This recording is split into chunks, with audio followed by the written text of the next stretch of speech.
सम्म अपराधीका घरमा केही गरेको छैन। अपराधीको घरमा राति 12 बजी लिएर बम राखिन्छ, ठोकिन्छ, सबलाई भुटिन्छ। यति कुरा चाहिँ एकारोस्।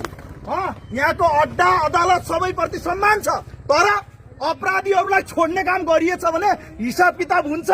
त्यो श्रीमानको फैसला गर्ने श्रीमानको पनि श्रीमती छ, त्यो श्रीमानको पनि छोरी छ, चेली छ।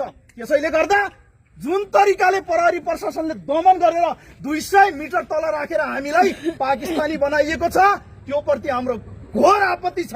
त्यसैले गर्दा हाम्रो जुन साउन्ड सिस्टम थुतेको छ, हाम्रो साउन्ड सिस्टम प्रहरीले लिएको छ, त्यसलाई बम सम्झेर चाहिँ पुरै कब्जा गरेर जुन तरिकाले लिएको छ, त्यो साउन्ड सिस्टम रिटर्न होस्। यदि साउन्ड सिस्टम रिटर्न हुन्न भने केही फरक पर्दैन। हामीले त भन्यौं, त्यसै पनि हामी ठोक्ने इडिया मान्छे हो, अन्यायको विरुद्धमा ठोक्ने हो, त्यहाँ गएर ठोक्ने नै हो, ढिलो चाँडो ठोक्ने नै हो।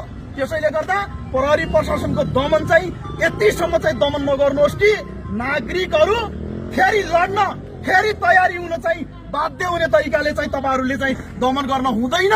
यो अन्तर्राष्ट्रिय अड्डा अदालतदेखि लिएर यहाँका ठूला ठूला आम मान्छेहरू नागरिकको चाहिँ मुख्य ध्यान आकर्षण भएको घटना हो।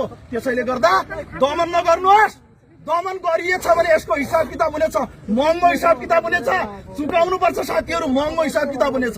सबै नागरिक हुन्, हामी पनि यो देशका नागरिक हौं, हामी पाकिस्तानी होइनौं, हामी भुटानी होइनौं, पाकिस्तानबाट आएर अफगानिस्तानको न्यायको लागि बोलेका मान्छे होइनौं। त्यसैले गर्दा तपाईहरूले दमन नगर्नुहोस्। फेरि पनि म भन्न चाहन्छु, तपाईहरूले दमन नगर्नुहोस्। हामी शान्तिपूर्ण तरिकाले हाम्रो बहिनीको न्यायको लागि धरना दिनेछौँ, प्रोटेक्सन गर्नेछौँ। कसैले रोक्छ भने त्यसको हिसाब किताब हुनेछ।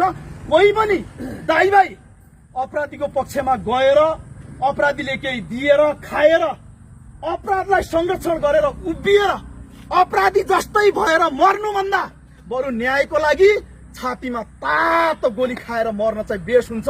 त्यसैले न्यायको लागि लड्ने ठूलो छाती चाहिँ, चौडा छाती चाहिँ बनाउनु होला। यहाँ डर्ने कुरा छैन, कोही भाग्ने कुरा छैन, केही टेन्सनको कुरा चाहिँ छैन।